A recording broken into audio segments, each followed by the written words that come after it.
Ladies and gentlemen, people treat you how you teach them to. That's the raw truth, and it's one most people don't want to hear because it puts the responsibility squarely on your shoulders.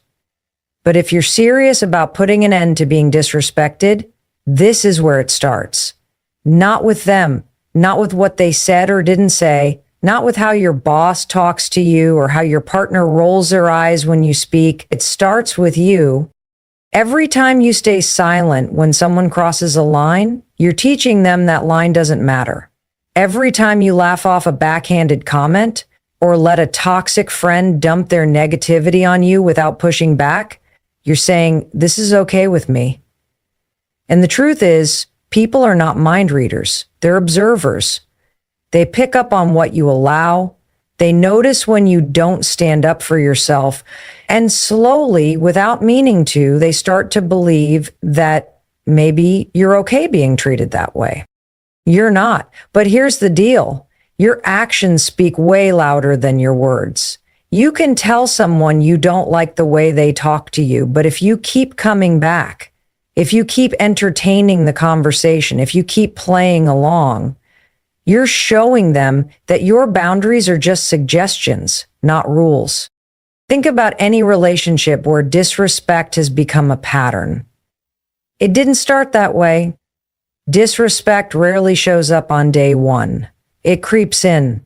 Someone makes a joke at your expense, you let it go. They interrupt you repeatedly, you stay quiet. They show up late, ignore your feelings, dismiss your concerns, and you make excuses for them. You do it because you're trying to keep the peace, or because you don't want to rock the boat, or maybe because you're hoping they'll just stop. But they don't. Why would they? You've taught them that you'll take it. Now, here's where the shift begins. You have to start retraining people on how to treat you, and that starts with retraining yourself. You have to raise your standards, not just in what you expect from others, but in what you expect from yourself. You've got to get clear on what's okay and what's not. And then, this is the hard part, you have to act on it every single time. You don't have to yell. You don't have to argue. You don't have to give a TED talk on boundaries. All you have to do is stop engaging with behavior that disrespects you. When someone talks down to you, you stop the conversation. When someone tries to manipulate you, you call it out or walk away. When someone keeps showing up with drama or disrespect, you stop giving them your energy, period. This is where your power lives, in your choices, in what you tolerate, in what you reinforce. The people around you will learn very quickly that you're not available for disrespect, but only if you're consistent. The first time you hold a boundary, people might be surprised. They might push back. They might get defensive. That's okay. That's part of the process. You are no longer playing the same role in their life. And that shift makes people uncomfortable. But it's not your job to manage their discomfort. It's your job to protect your peace. You have to be willing to lose people who don't respect you in order to find the ones who do. And I know that's scary. I know the idea of walking away, of confronting someone, of not being liked. It can feel overwhelming. But let me ask you this. How much longer are you willing to shrink yourself to avoid conflict? How much more of your time and energy are you going to hand over to people who don't value you? You are not here to be liked by everyone. You are here to respect yourself so fiercely that the only people who stick around are the ones who rise to meet your level, the ones who see your strength, your value, your integrity, and treat you accordingly. Respect isn't something you demand. It's something you command by the way you show up, by the way you speak, by the way you carry yourself, and most of all, by what you allow. People will always test the line. That's human nature. But when you consistently show them that you know your worth and you won't settle for less, they stop testing. They step up or they step out. Either way, you win. Boundaries are not walls. They're not about shutting people out or cutting everyone off. They're about protecting your energy, your peace, your time, and your values. They are the rules you set for how people are allowed to treat you, speak to you, and interact with you, and you are the only one responsible for enforcing them. Think of boundaries like doors with locks. Not everyone gets to walk in. Not everyone gets access to your inner world, your thoughts, your time, or your emotions. And just like with a locked door, you decide who gets a key. But too many of us leave that door wide open, hoping people will be respectful, hoping they'll just know what's okay and what's not. That's not how this works. No one knows where your boundaries are unless you clearly set them, and even then, they'll test them. Not because they're bad people, but because human beings are wired to push limits. That's why your job is not just to draw the line, but to hold the line. Every time. The problem is many people confuse boundaries with rejection. They think saying no is rude, that distancing themselves from negative influences is selfish, that speaking up for their needs makes them difficult. But setting a boundary is none of those things. It's an act of self-respect. It's saying, this is who I am, this is what matters to me, and this is how I expect to be treated. It's not about controlling others. It's about controlling your space. And here's something people don't tell you. People who benefit from your lack of boundaries are the ones who will resist them the most. They'll call you too sensitive, or say you've changed. Of course you have. You've decided you're no longer available for disrespect, manipulation, or one-sided relationships. That's growth. And growth is uncomfortable, not just for you, but for the people who have gotten used to the old version of you. Let them be uncomfortable. That's not your job to fix. Now let's talk about what healthy boundaries actually look like. A boundary can be as simple as deciding not to answer work emails after 7 p.m. It can be choosing not to engage in conversations that drain you or make you feel small. It can be saying no to events you don't want to attend or cutting off contact with people who are emotionally abusive. These aren't dramatic moves. These are necessary ones, because every time you reinforce a boundary, you're telling the world, I value myself. And listen, this doesn't mean you have to be cold, distant, or confrontational. In fact, the most effective boundaries are clear and kind. You can say, I'm not comfortable with that, or I don't have the capacity for this conversation right now. You don't need a long explanation. You don't owe anyone a justification. A boundary is a complete sentence. You don't need to argue. You don't need to convince. You just need to be firm. What makes boundaries hard is not setting them. It's dealing with the reaction when you do. People might guilt trip you. They might say you're overreacting. But here's the truth. Their reaction is not your responsibility. Your responsibility is to take care of yourself, to protect your peace, and to make sure that the relationships in your life are built on mutual respect, not obligation, guilt, or fear. The people who truly respect you, they will honor your boundaries. They may not get it right immediately, but they'll listen, they'll adjust, they'll care enough to meet you where you are. And the ones who don't, let them go. You're not here to make everyone comfortable. You're here to live a life that's aligned with who you really are. When you start setting boundaries, something powerful happens. You stop chasing validation. You stop waiting for people to treat you right. You stop explaining yourself over and over again. Instead, you walk into every room with clarity, with self-respect, with quiet confidence. You know what you stand for, and that changes everything. Because when people realize you won't tolerate being disrespected, they either step up or they step out. And either way, you're no longer losing sleep over things that are outside of your control. You're no longer exhausted from managing everyone else's feelings. You're no longer shrinking yourself just to fit into someone else's comfort zone. You're standing tall, you're leading yourself, and most importantly, you're finally giving yourself the respect you deserve. When that happens, the world around you starts to reflect it back. Not because you demanded it, but because you embodied it.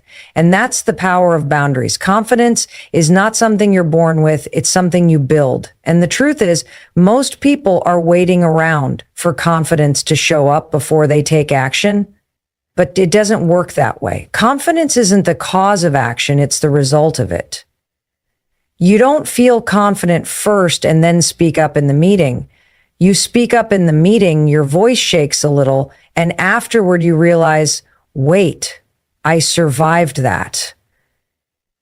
That's how confidence grows. Too often we confuse confidence with being loud or extroverted or having all the answers. That's not confidence. That's performance. Real confidence is quieter. It's a knowing. It's showing up even when you feel scared, even when you doubt yourself, even when your hands are shaking and your heart is racing, because you've made a decision that your voice matters, that your needs matter, that you matter. Confidence begins with self-respect. And self-respect is built on the decisions you make every single day, especially the ones no one sees. It's waking up and doing what you said you'd do. It's taking care of your health. It's keeping your promises to yourself. Every time you follow through on a commitment, you reinforce the belief that you can trust yourself. And that trust, that's the root of real confidence. You can't feel good about yourself if you constantly abandon yourself.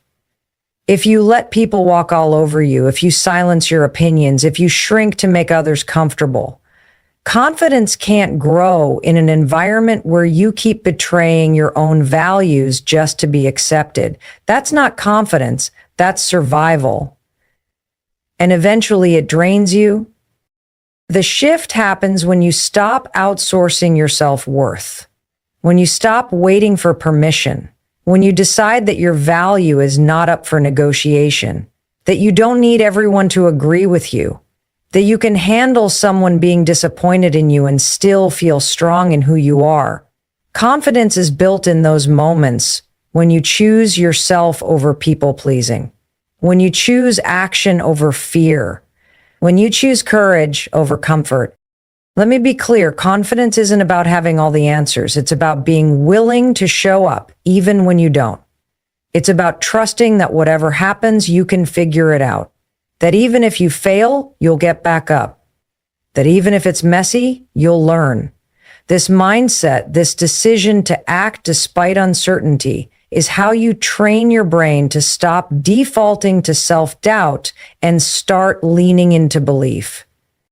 And yes, confidence can be uncomfortable because it forces you to face your fears. It forces you to risk judgment. It forces you to stop hiding. But comfort is not the goal. Growth is. And you cannot grow if you keep choosing what feels safe over what makes you strong.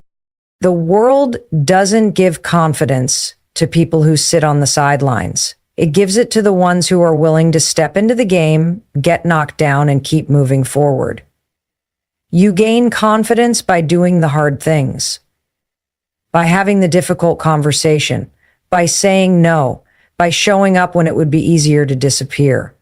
Every one of those moments adds another brick to the foundation of your self-belief. And here's the best part. Confidence is contagious. When you walk into a room with the energy of someone who knows their worth, not someone who's arrogant or fake, but someone who is grounded, clear, and unapologetic, it shifts the energy around you. People feel it, they respect it, and they respond to it, not because you're trying to impress them, but because you've stopped needing to. Confidence isn't about being the best, it's about being real, being present, owning your story, standing in your truth without needing to explain or defend it. And that kind of confidence, that's earned. That's built moment by moment, choice by choice, day by day. So stop waiting. Stop telling yourself you're not ready. You are. You become confident by being courageous. You become confident by taking that step before you feel ready. You become confident by deciding right now that you are worthy of being seen, being heard, and being respected without needing anyone else to validate it. Confidence is not magic, it's muscle. And the more you use it, the stronger it gets. Disrespect has a way of catching you off guard. It sneaks in through tone, through timing, through subtle digs that leave you questioning if what just happened actually happened. And the moment you feel that sting, that moment right before you react, is where your power lives. It's in the pause. The power of the pause is one of the most underrated tools when it comes to earning respect and never letting someone treat you like you don't matter again. When someone disrespects you, your first instinct is usually emotional. Maybe it's anger, maybe it's embarrassment, maybe it's fear. And in that surge of emotion, it's easy to snap, to defend, to freeze, or to say something you'll later regret. But when you learn to pause, just for a few seconds, you shift from reacting to responding. And that shift changes everything. The pause is a moment of self-leadership. It's not weakness. And it's not passivity. It's control. It's confidence. It says, I'm in charge of how I handle this. And when you stop reacting impulsively to every rude comment or triggering situation, you stop giving your power away. You stop letting other people dictate the energy you bring to a room. Let's get practical. Say someone interrupts you in a meeting. Again, you feel your heart rate spike, your face flushes, you want to snap. Instead, pause, breathe, give yourself just a beat, and then say calmly, I wasn't finished speaking. That moment of pause gave you time to gather yourself, to speak with clarity, and to model the kind of presence that commands respect. Now, this takes practice, because we live in a world that pushes us to respond instantly. Social media, emails, text messages, everything moves fast. But just because someone demands your attention doesn't mean they deserve your immediate reaction. The more you train yourself to pause, the more thoughtful your responses become. You stop living on emotional autopilot and start showing up with intention. And the beauty of the pause is that it works in every situation. Conflict with a friend? Pause before you lash out. Criticism from your boss? Pause before you internalize it. Passive-aggressive comment from a family member? Pause before you take the bait. That space gives you room to decide, what do I stand for? How do I want to handle this? What version of myself do I want to show up as right now? This isn't about being fake, it's about being effective. It's about choosing the response that reflects your strength instead of your wounds. Because let's be honest, most people who disrespect you are dealing with their own insecurities, their own power struggles, their own mess. When you pause, you give yourself the gift of not making their behavior about you. And that pause also teaches others something critical, that you are not easily shaken, that you're not going to be pulled into drama or made to feel small or react emotionally just because someone else is out of control. People respect what they can't predict, and when you pause, they notice. They may not say it out loud, but they feel it. You've just shown them that you're grounded, that you don't need to shout to be heard, that your silence is not weakness, it's presence. And the truth is, the pause doesn't just protect you from reacting poorly. It gives you time to access your inner wisdom, to remember who you are, to realign with your values. Sometimes the best thing you can do in a moment of disrespect is simply not give it your energy. Not because you're afraid, but because you're focused. Because you've got bigger things to handle than someone else's immaturity. So start using the pause like a secret weapon. The next time you feel disrespected, don't react, breathe, sit with it, ask yourself what matters most, and then respond in a way that leaves you feeling proud of how you handled it. That's what it means to lead yourself. The world is always going to throw situations your way that test your patience, your confidence, and your boundaries. You don't control that, but you do control how you show up in those moments. And when you choose to pause, to breathe, to step back before stepping forward, you stop playing defense and start taking command. You show the world and yourself that your respect is not negotiable. That's not just power. That's growth. And that's how you start living like someone who demands respect without ever having to raise your voice to get it. What you say about yourself out loud and in your head shapes the way the world sees you. That's the truth most people don't understand. You teach others how to treat you, not just through your actions, but through your language. The way you speak about yourself is a reflection of your self-worth, and people pick up on it whether they realize it or not. If you speak with hesitation, if you downplay your strengths, if you constantly make jokes at your own expense or second guess yourself in every sentence, people start to believe that's how you see yourself. And if you don't respect your voice, why should they? You have to stop speaking about yourself like you're not in the room. Stop talking yourself down to make others feel comfortable. Stop using phrases like, I'm just, or sorry, but, or this might sound stupid, but. Because every time you do that, you chip away at your credibility. You're unintentionally telling people, don't take me seriously, and they won't. Language is power. It sets the tone before you even finish your sentence. If you speak with uncertainty, you'll be treated with uncertainty. But if you speak with conviction, even if your voice shakes, you send a signal that you believe in what you're saying, that you believe in yourself. And that belief, that's contagious.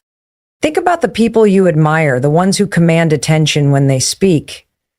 They're not necessarily the loudest, the smartest, or the most experienced. What they have is clarity, certainty. They speak as though their words matter, because to them they do. And that's where it begins for you too. Your words have to matter to you first. Start by paying attention to the language you use every single day. When someone gives you a compliment, do you dismiss it? Do you say, oh, it was nothing, or I got lucky? That might feel humble, but it's actually a missed opportunity to affirm your own value. A simple thank you, I worked hard on it, carries a completely different energy. You're not bragging, you're owning your effort. Or when you're in a room and asked for your opinion, do you downplay it? Do you say things like, this might not make sense, but, or I'm probably wrong, but. That kind of language trains people to ignore you. It tells them not to listen. Instead, speak directly. Here's what I think, or this is what I've noticed. Stand by your insight. Your words deserve to take up space. But it goes deeper than just what you say to others. It's about what you say to yourself.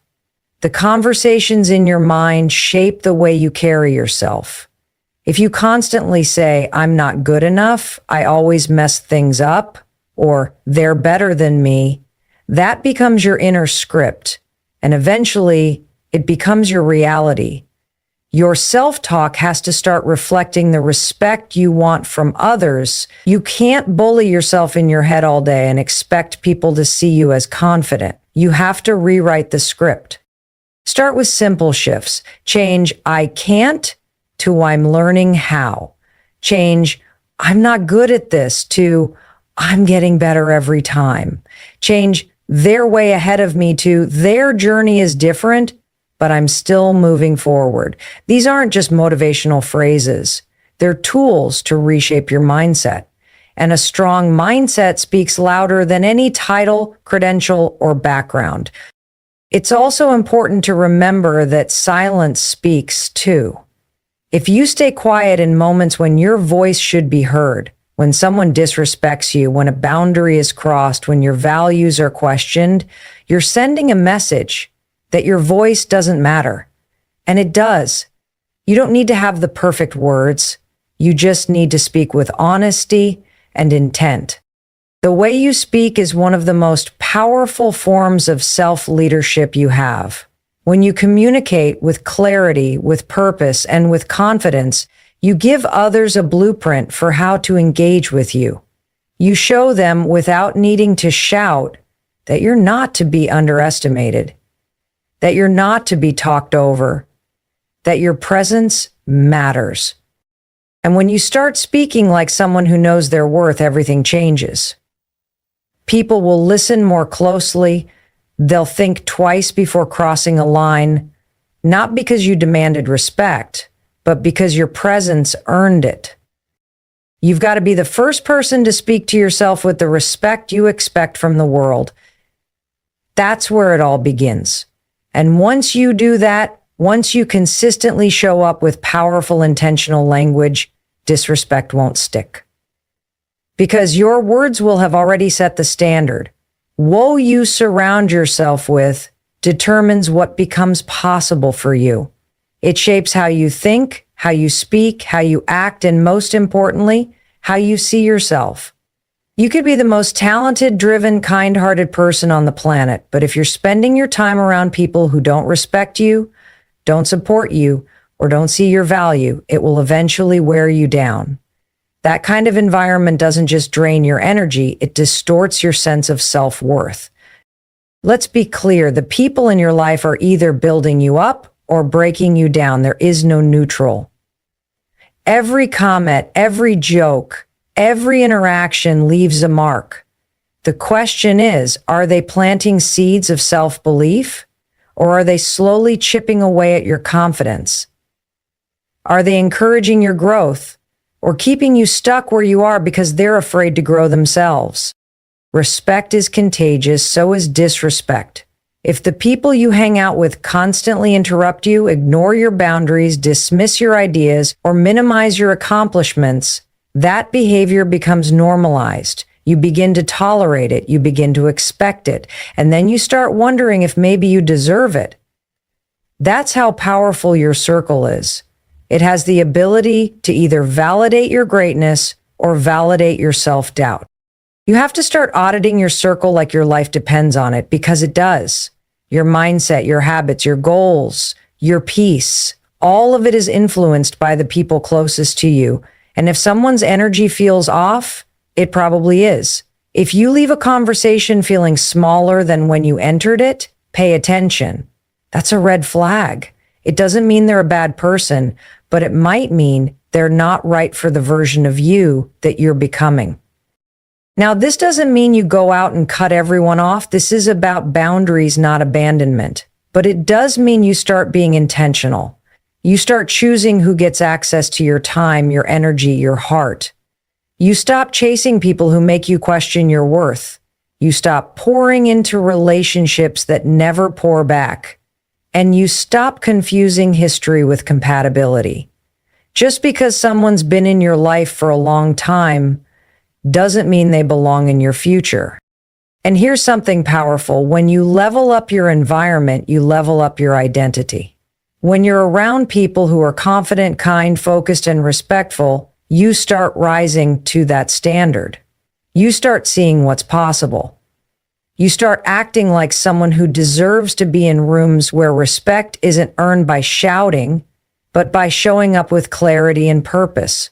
You begin to mirror the energy you're surrounded by. This is why finding your people matters. The ones who challenge you without belittling you, the ones who hold you accountable without tearing you down, the ones who listen when you speak and believe in your vision even when it's still messy. Those people don't just make life better, they make you better. And sometimes you won't find them until you've cleared space by walking away from the ones who no longer align with who you're becoming. Letting go of toxic or one-sided relationships isn't easy, but what's harder is staying in them and slowly losing yourself in the process. You deserve to be around people who see you clearly, who celebrate your growth, who hold your name with respect even when you're not in the room. You deserve to be in spaces where you don't have to shrink to fit in. And here's the truth. When you finally draw that line, when you start protecting your space and surrounding yourself with people who elevate you, everything changes. Your standards rise, your energy improves, your confidence grows. And suddenly, disrespect can't find a place to land. Not because it no longer exists in the world, but because it no longer belongs in yours. Choose your circle like your future depends on it, because it does. Your potential is too important to waste on people who can't see it, respect it, or support it. You are not too much. You are not asking for too much. You've just been around people who expected too little. Surround yourself with those who remind you of your power, not those who cause you to forget it. That shift alone will eliminate half the disrespect you've ever experienced. And from there, you'll no longer need to demand respect. It will already be the atmosphere you breathe. Respect isn't just about how others treat you. It's about the energy you carry into every room, every conversation, every decision, and nothing strengthens that energy more than living by clear personal standards. Standards are not rules you place on others. They're the boundaries and expectations you hold for yourself. They define how you show up, how you allow others to engage with you, and what kind of behavior you are and are not willing to tolerate. When you live with strong standards, you don't need to demand respect. People feel it. They sense that you carry yourself differently and they adjust accordingly. Think of standards as your internal compass. They help you navigate everything from your relationships to your work ethic to your self-care. When you don't know your own standards, you drift. You say yes when you mean no. You tolerate what feels wrong just to avoid conflict. You let things slide until resentment builds, and eventually, you lose touch with your own sense of value. You start accepting crumbs and calling it a meal because you forgot what you truly deserve. But the moment you decide to raise your standards, everything begins to shift. You start showing up for yourself in new ways. You stop over-explaining. You stop compromising on things that really matter. You stop making room for people who only bring chaos, drama, or doubt into your space. And instead, you start creating a life where your peace is protected, your time is respected, and your worth is non-negotiable. This doesn't happen overnight. Raising your standards is uncomfortable at first. Why? Because it disrupts patterns. Maybe you were raised in a home where speaking up was seen as disrespectful. Or you were in relationships where your needs were ignored. Or you worked in environments where burnout was praised and boundaries were punished. So when you start saying, "That's not okay with me," it feels foreign. It feels risky, but it's necessary because you cannot grow into your fullest self in an environment where your standards are constantly being compromised. Let's get real. Your standards show up in your habits, in whether or not you follow through on your goals, in how you talk to yourself and how you treat your body and how you let others treat your time. Every time you honor your own standards, even in the smallest ways, you're reinforcing the message that you are someone who deserves respect. And when people see that you take yourself seriously, they start taking you seriously too. You don't have to yell. You don't have to prove anything. You just have to be consistent. When you keep showing up with integrity, when you keep holding firm to what matters to you, people begin to realize that crossing your boundaries comes with consequences, not because you're cruel, but because you've done the work to know what you will and will not accept. It's not about being perfect. It's about being intentional. When you live by your standards, you also give others permission to raise theirs. You model what self-respect looks like. And not everyone will like it. Some people will be uncomfortable. They'll call you too much or say you've changed. That's okay, let them. You're not here to make everyone comfortable. You're here to live a life that reflects your truth. And the incredible thing is, the more you raise your standards, the less tolerance you'll have for anything less. Disrespect won't shake you because it won't even get close. The people who aren't aligned with your values will naturally fall away, and the ones who rise to meet your energy, they'll stick around not because you demanded it, but because your presence sets the tone. So ask yourself, what are my standards in relationships, in communication, in health, in how I spend my time? And if the answer is unclear, that's your starting point. Define them, write them down, revisit them often. Your standards are your foundation. Build them strong, and everything else will rise with them. You don't get what you want, you get what you tolerate. And when you start holding yourself to a higher standard, the world has no choice but to follow your lead.